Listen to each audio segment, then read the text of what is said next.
Tonight's special guest is Steve Randall. Steve is the owner-operator of the beautiful and graceful tall ship, the Soren Larsen, based in Auckland.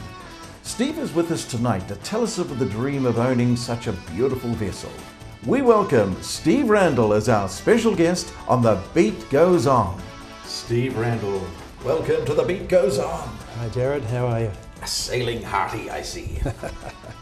Well, welcome to The Beat Goes On. And in fact, you're on the program today, Steve, because the beat is still going on in your life. You're a baby boomer, and yet you're still doing something quite great, aren't you? So let's have a look at your baby boomer credentials. Well, I'm 60 years old this year. Classic baby boomer. Yeah, and I own the Soren Larsen, which is a year older than me. She was built in 1949 in Denmark of timber, solid Danish oak, and she's still plying the seas.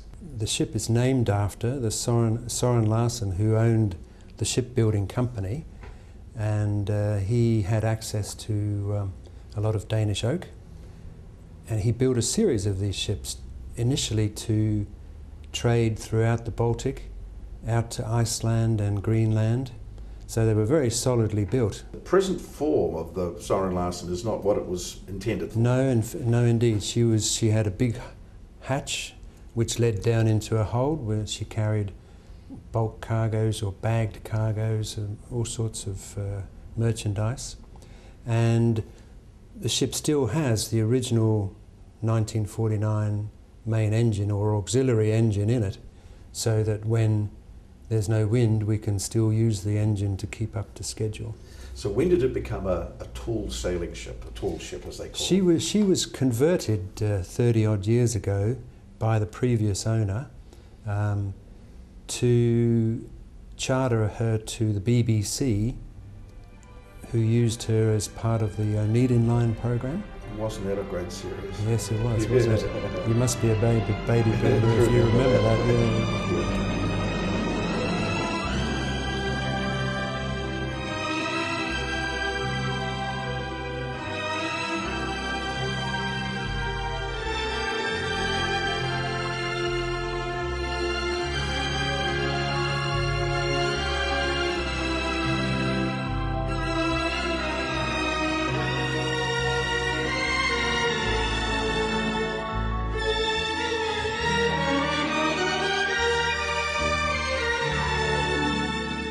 So how did this ship end up in New Zealand, and how did you end up owning it?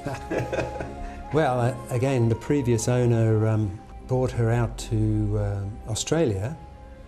She was the lead ship of the First Fleet reenactment that left the UK in 1987 and sailed into Sydney on Australia Day, 26th of January 1988, as part of the bicentennial celebrations. Yeah.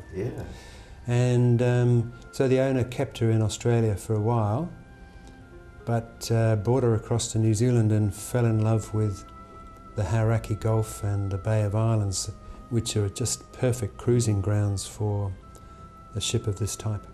Where is Steve Randall at this point? Well, I was a shipbroker in Melbourne, and I actually came on board to do a 10-day trip in Vanuatu in October 2005. Just as an everyday? Just as a normal voyage crew, yeah. And I fell in love with not just the ship, but the whole concept of some of the places that we go to.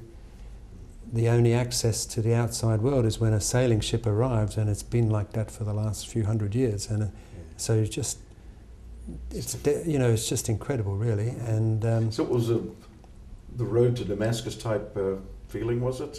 Wow. It was certainly a life-changing experience for me, because when I got back to Australia, I got in touch with the owner and said I was interested in buying not just the ship but the business as well, the adventure holiday business, and it just so happened that after 30 odd years he was ready to sell. So there used to be a commercial on television. I loved the company so much I decided to buy it. Yes, that was. I bought the company. Yeah, that was Victor Khayyam and the razor blade. Yeah. So it was one of those moments, was it? It certainly was. I took a leaf out of his book. Yeah. Did you buy it because you had a lot of spare cash floating around, or it would have been expensive, wouldn't it? Yeah, it was expensive, and no, I didn't have any spare cash. Lying around. A few things have happened to me during my lifetime that meant that whilst once upon a time I had cash, I didn't at that time. So Yeah. it was a big juggling act, and I didn't even have the money, enough money at the time. That settlement was fast approaching, but I was doing a deal as a shipbroker, and if that had gone sour, then I would have been in deep trouble. But everything went right. But everything fell into place. So it was fate. You were destined to have this ship. Absolutely, yeah. So that day that you bought the ship, you must have walked up and down the deck, and what were your thoughts? Wow, what have I done? well, actually, the ship, the day that I took over control of the ship, she was in the middle of the Southern Ocean on her way to Easter Island, so I didn't actually get to stand on the deck straight away, but certainly at the first opportunity I went on board, and yeah, it was just a wonderful feeling.